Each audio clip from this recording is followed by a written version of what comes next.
बिस्मिल्लाहिर्रहमानिर्रहीम। Distributed database system के 16 lecture के साथ मैं हूं मकबूल हुसैन। आज के लेक्चर में जो हम टॉपिक डिस्कस करने जा रहे हैं वो है client server model. Last lecture में हमने पीयर टू पीयर मॉडल के बारे में बात की थी। पीयर टू पीयर मॉडल क्या होता है कि यानी हर कंप्यूटर दूसरे कंप्यूटर को इंडिविजुअली डाटा शेयर कर सकता है। और क्लाइंट सर्वर मॉडल क्या होता है, ये चलते हैं सबसे पहले इसकी डेफिनेशन देखते हैं। Client server model is the distributed application structure that participate task or workload between the provider of our sources or server called server services and services survives request called client। यानी कहने का मतलब है कि client server model अपना जो भी जब भी डाटा क्लाइंट सर्वर मॉडल में जब भी डाटा डिस्ट्रीब्यूट किया जाता है तो वो उसमें सर्वर के थ्रू तमाम कंप्यूटर जिसे क्लाइंट का नाम दिया जाता है उसे सेंड करता है। तो इसमें क्या कहता है कि often clients and server communicate over the computer network on separate hardware. यानी क्लाइंट का अपना हार्डवेयर होता है, सर्वर का अपना हार्डवेयर होता है, लेकिन वो एक दूसरे को कम्युनिकेशन नेटवर्क के ज़रिए क्या चीज़ें डाटा शेयर कर सकते हैं। But both client and server any inside in the same system. यानी क्या चीज़ है, सबका सिस्टम जो इस तरीके से यानी जो सॉफ्टवेयर वगैरह होते हैं वो शेयर हो सकते हैं। ये मुख्तलिफ किस्म के प्रिंटर वगैरह या और भी जो मुख्तलिफ मटीरियल वगैरह है वो शेयर हो सकता है। तो इसमें क्लाइंट सर्वर मॉडल में एक मेन सर्वर होता है जिसकी कैपेसिटी जो है वो सबसे ज़्यादा होती है। बाकी जो उसके गिर्द जितने भी कंप्यूटर होते हैं वो क्या चीज़ है, वो सारे क्लाइंट कहलाते हैं। क्लाइंट क्या करते हैं, सर्वर को रिक्वेस्ट भेजते हैं, सर्वर उसी के क्लाइंट की रिक्वेस्ट के मुताबिक क्या चीज़ है वो उन्हें डाटा मुहैया कर देता है। क्लाइंट को जो भी इंफॉर्मेशन चाहिए होगी वो सर्वर को कहता है कि मुझे ये चीज़ दे दें, तो क्या चीज़ है सर्वर क्लाइंट के अकॉर्डिंग क्या चीज़ है यानी वो क्लाइंट को रिक्वेस्ट वापस कर देता है। तो इसकी डायग्राम देखते हैं। हमारे पास कहता है सर्वर होस्ट रन वन और मोर सर्वर प्रोग्राम। यानी जो सर्वर होस्ट है वो क्या चीज़ है एक या एक से ज़्यादा जो सर्वर प्रोग्राम है उसे क्या चीज़ है वो कंट्रोल कर रहा होता है। We share their resources with client. यानी जिसके से वो जो अपने क्लाइंट वो डाटा जो है वो शेयर कर सकता है। Client does not share any of his sources. जो क्लाइंट होता है वो अपनी कोई चीज़ उसे शेयर यानी जो रिसोर्सेज है वो शेयर कर नहीं कर सकता। But each request contain the are services from this server. लेकिन जो अपनी वो सर्विसेज होती है या जो उसके कॉन्टैक्ट्स होते हैं या जो डाटा होता है वो उसे शेयर कर सकता है। तो client there are initiate communication session with the server which await incoming request. Client क्या करता है, सर्वर को रिक्वेस्ट सेंड करता है और वेट करता है उस वक्त तक जब तक क्या चीज़ है सर्वर जो है वो क्लाइंट की रिक्वेस्ट का रिस्पॉन्स नहीं दे देता। तो इसकी एग्जांपल देखते हैं। Example of computer application that use to client server model और ईमेल। हमारे पास जो ईमेल का नेटवर्क है या नेटवर्क प्रिंटिंग है या इसके अलावा वर्ल्ड वाइड वेब का जो नेटवर्क है, ये क्या चीज़ें हम ये क्लाइंट सर्वर मॉडल के ज़रिए ही होता है। इसकी डायग्राम देखते हैं। तो अब देखो हमारे पास एक साइड पर 3 कंप्यूटर हैं जिसमें एक लैपटॉप है, एक मोबाइल है और ये क्या चीज़ है दूसरा जो है डेस्कटॉप सिस्टम है। तो ये सारे एज अ क्लाइंट है।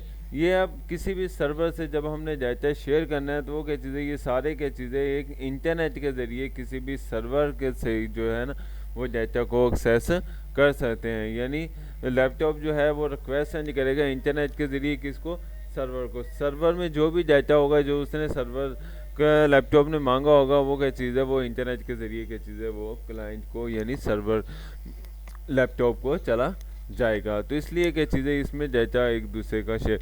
अब इसमें क्या चीज़ है सारे कंप्यूटर जो है वो एक सर्वर के साथ ही कनेक्ट होते हैं। तो यानी जब भी एक सर्वर ने एक क्लाइंट ने दूसरे क्लाइंट से कोई डाटा लेना है तो वो भी क्या चीज़ है सर्वर के थ्रू ही डाटा ले सकता है।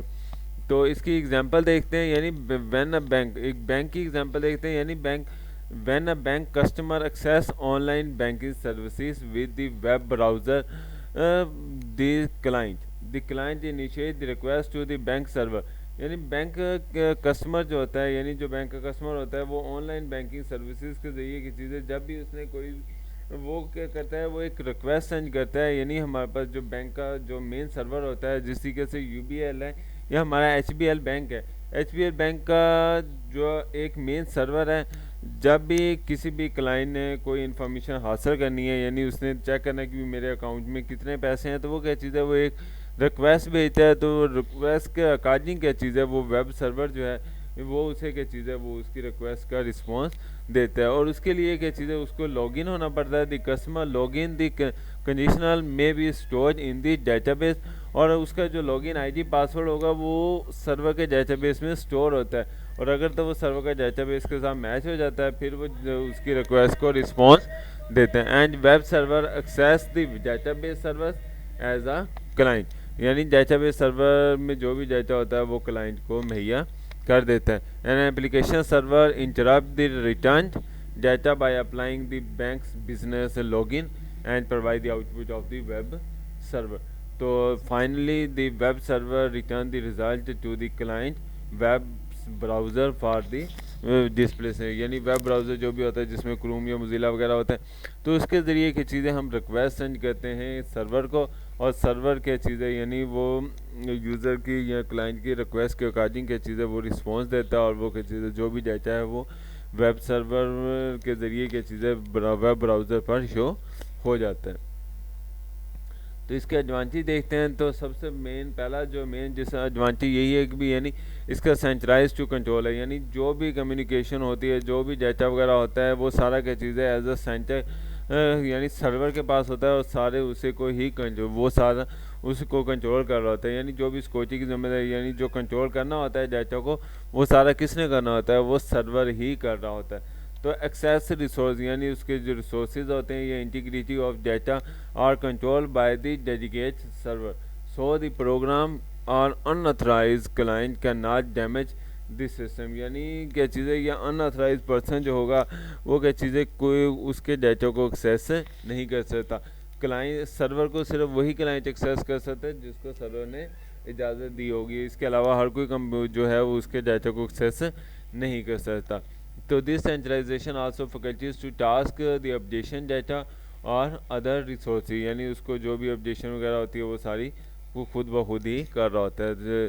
तो ये क्या चीज़ है ये better than the network P to P network, तो ये पी टू पी नेटवर्क की निस्बत ज़्यादा बेहतर है, क्योंकि उसमें तो हर कोई कंप्यूटर अपना डाटा को कंट्रोल कर रहा होता है। इसमें क्या चीज़ें सारी जो कंट्रोल की जिम्मेदारी होती है वो किसकी होती है वो सर्वर की ही होती है। इसके अलावा स्केलेबिलिटी है दूसरा इसका एडवांटेज है, you can increase the capacity of the client and server separately, any elements can be increase at any time और you can add new nodes of the network, यानी इसमें किसी भी जब चाहो आपकी चीज़ें नया कंप्यूटर या सर्वर वो कंप्यूटर या क्लाइंट की चीज़ें ऐड कर सकते हैं, उससे क्या चीज़ें नेटवर्क की स्पीड भी अच्छी हो जाती है। तो यानी क्या चीज़ें यानी कोई भी क्लाइंट सर्वर के साथ कनेक्ट हो जाएगा और उससे क्या चीज़ें किसी भी दूसरे कंप्यूटर को या नेटवर्क को फ़र्क नहीं पड़ता, यानी जब हम नया कंप्यूटर ऐड करेंगे तो बाकी नेटवर्क को इसमें किसी किस्म का इफेक्ट नहीं होता। तो इजी मेंटेनेंस इसकी जो मेंटेनेंस है वो काफ़ी ज़्यादा बेहतर है, ये आसान है, आसानी के साथ कर सकते हैं क्योंकि सारी जिम्मेदारी जो है यानी काम करने की वो सर्वर की होती है। क्लाइंट तो सिर्फ रिक्वेस्ट भेजता है और डाटा उसकी अकॉर्डिंग क्या चीज़ आ जाता है। तो easy maintenance distribute the roles of the responsible to the servers kind of customer, you can replace, repair, upgrade or even move the server while customer will not be affected by the change. The independent of the change is also known an encapsulation, यानी इसमें किसी किस्म की आप client को maintenance की ज़रूरत नहीं पड़ती, वो सारे का सारा जो भी सर्वर चेंज करेगा तो ऑटोमेटिकली क्या चीज़ है वो क्लाइंट पर अफेक्ट पड़ जाएगा। तो there are technologies sufficiently developed design for the paradigms of a client server model to ensure security in transaction interface friendliness and case of use। तो इसमें क्या चीज़ है यानी जो सिक्योरिटी हो गया या जो भी डाटा जो शेयर वगैरह करना है या जो भी डिस्प्ले करवाना है वो सारी की सारा कौन करवाता है जी वो सर्वर ही कराता है। तो रिक्वेस्ट क्लाइंट जो है वो रिक्वेस्ट भेजता है सर्वर को और सर्वर उसके अकॉर्डिंग क्या चीज़ें वो रिक्वेस्ट का रिस्पॉन्स देता है। इसके डिसएडवांटेज तो सबसे पहले जो मेन डिसएडवांटेज इसका यही है कि traffic congestion has always been a problem in the paradigm of this client server model, यानी when a large number of computers या simultaneously client send request to the same server might be case any many problem in the more customer, यानी जब बहुत ज़्यादा computer at a time किसी server को access करने की कोशिश करेंगे तो उससे क्या चीज़ है, जो सर्वर है वो डाउन हो जाएगा और सर्वर की स्पीड स्लो हो जाएगी, जिससे क्या चीज़ है पूरे नेटवर्क की जो स्पीड है वो स्लो हो सकती है। जिस तरीके से 22 मुल्तान की जब रिज़ल्ट आता है फर्स्ट ईयर का या सेकंड ईयर का, तो जिस टाइम रिज़ल्ट आता है तो उस टाइम तमाम जो क्लाइंट है वो एट ए टाइम क्या चीज़ है वो मुख्तलिफ जगह से क्या चीज़ है उस वेब सर्वर को यानी एक्सेस करने की कोशिश में लग जाते हैं, जिससे क्या चीज़ है पूरे सर्वर की जो स्पीड है वो स्लो हो जाती है और बाज़ दफ़ा क्या चीज़ है जो वेब सर्वर है वो क्रैश भी कर जाता है। तो कहता है बैकग्राउंड ऑफ द नेक्स्ट जो डिसएडवांटेज वो यही है कि भी यानी अगर when the server is down customer request can not be meet, तो यानी अगर सर्वर डाउन हो जाएगा तो फिर क्या चीज़ है क्लाइंट को किसी भी जो भी रिक्वेस्ट सेंड करेगा वो उसको उसके अकॉर्डिंग नहीं मिलेगी, और क्योंकि सर्वर ख़राब हो जाएगा तो उससे क्या चीज़ है जो बाकी क्लाइंट हो गए वो भी क्या चीज़ है वो किसी काम के नहीं है, यानी कि जब तक क्योंकि सारे का सारा डाटा तो सर्वर के पास है, यानी जो भी चीज़ अपलोड होती है डाउनलोड होती है वो कहाँ जाती है, वो सर्वर के पास ही होती है। तो इसलिए सबसे ज़्यादा जो प्रॉब्लम यही है कि यानी सर्वर के पास सर्वर अगर ख़राब हो गया तो बाकी क्लाइंट जो है वो किसी काम कोई काम नहीं कर सकते। और लेकिन ये क्या चीज़ है इसका ये भी एक भी ये ज़्यादा कॉस्टली होता है क्योंकि सर्वर जो है वो काफ़ी पावरफुल कंप्यूटर होता है, तो इसलिए क्या चीज़ है ये इसका मेन डिसएडवांटेज ये भी एक भी यानी ये कॉस्टली भी होता है। उम्मीद है आज का लेक्चर आपको समझ आया होगा। अगर टॉपिक की समझ ना आई हो तो आप मुझसे डिस्कस कर सकते हैं। अपना ख्याल रखिएगा। अल्लाह।